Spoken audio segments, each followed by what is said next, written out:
Welcome to my weekly video series, and thank you so much for taking time from your busy schedule to spend time together. My name is Floria, founder of Recognize Your Potential and hosting these weekly videos. Today, our topic is why is mindfulness so crucial and impactful for workplaces?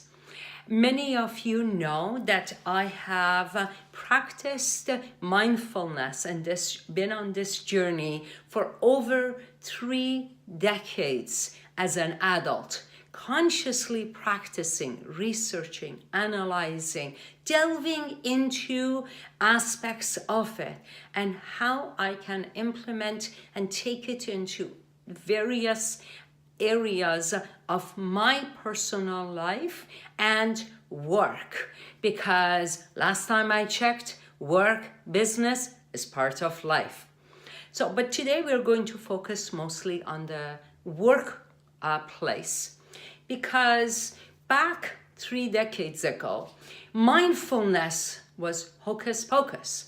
Mindfulness didn't belong at the workplace. Mindfulness wasn't something we discussed at the workplace or in business. However, today, people are realizing that, hey, mindfulness is so impactful and can have a place in every aspect and should have a place in every aspect of our work and life.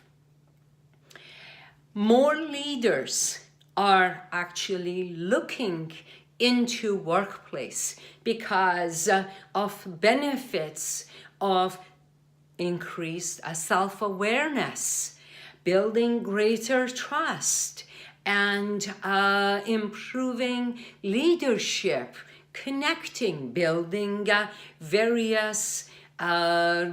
building respect in every aspect of the team and the organization.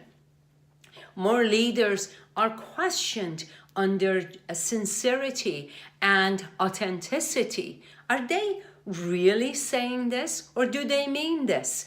Or is this just a checkbox? Is attention to mental health, diversity, inclusion, engagement, are these just checkboxes, or are these real?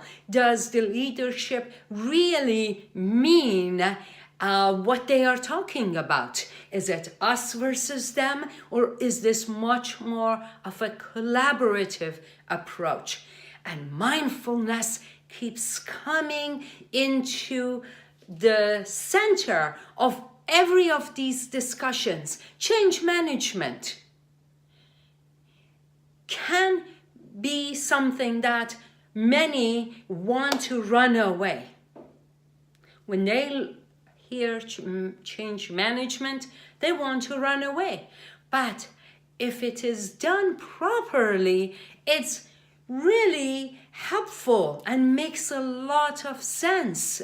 And when we combine mindfulness into change management, we say, it wasn't as painful, as hurtful as we initially thought it may have been.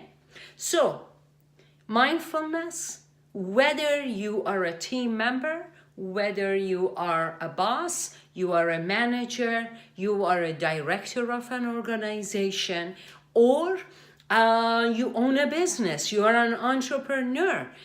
Either way, mindfulness is the key to being effective, successful, to greater development, to enjoying the journey of work and business much more so.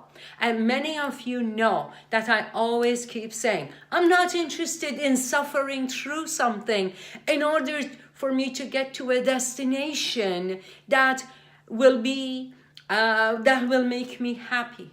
If I can't be happy now, then how is that destination going to make me happy? So whether you are implementing a process, at the workplace. Either way, you want to get acquainted, learn about mindfulness, because you want to be aware of your thoughts, your emotions.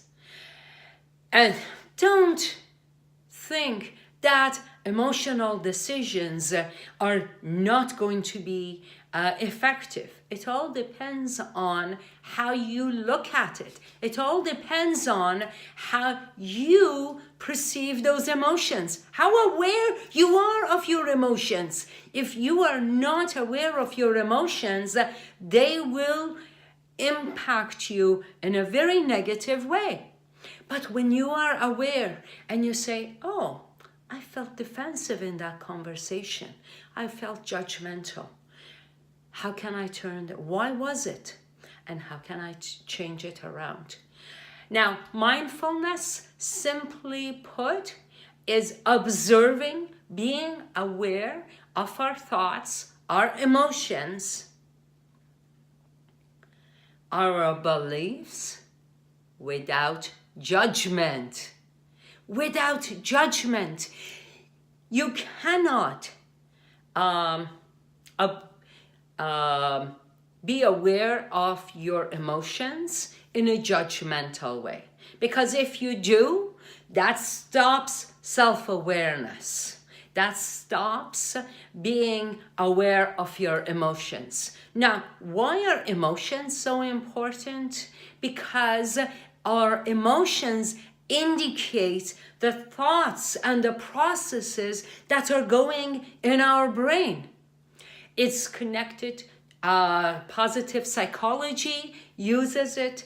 Most successful athletes use various aspects, from meditation to being mind over matter, and being able to manage those emotions in an effective way.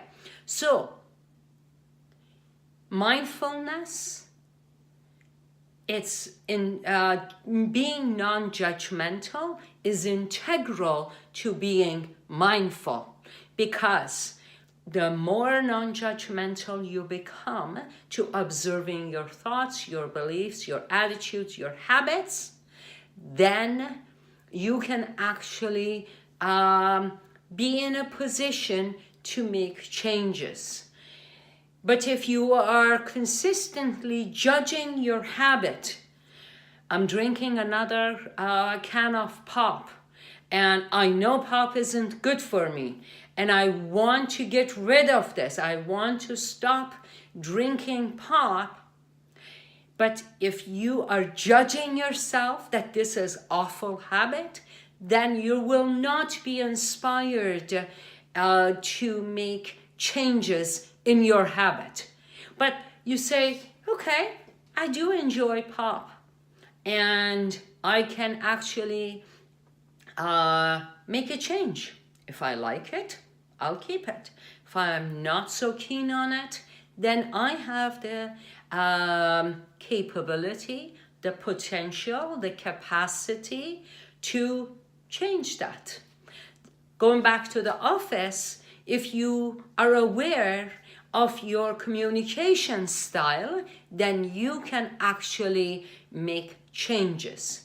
So, self-awareness without judgment is fundamental to mindfulness. Please go to my website, recognizeyourpotential.com. Subscribe to receive these videos in your mailbox on a weekly basis. And whether you want to go to my YouTube channel, either way, you have some options. You can receive daily quotations in your mailbox. Recognize your potential. Again, thank you so much for joining me here today. Make it a marvelous Monday and enjoy.